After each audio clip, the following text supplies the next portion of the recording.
Welcome to Wizard.com. I am maths teacher Neeta and this is our question.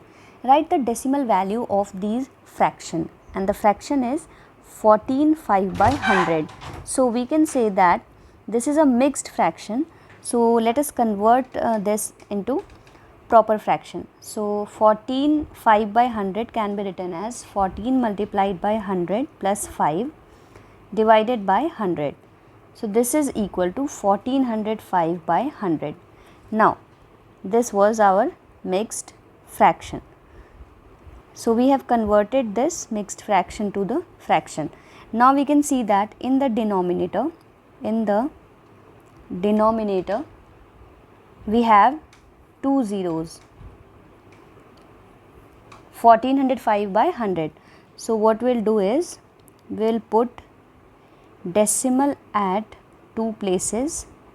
So 1405 by 100 can be written as 14.05. So 14.05 is the decimal value of this fraction 14 5 by 100.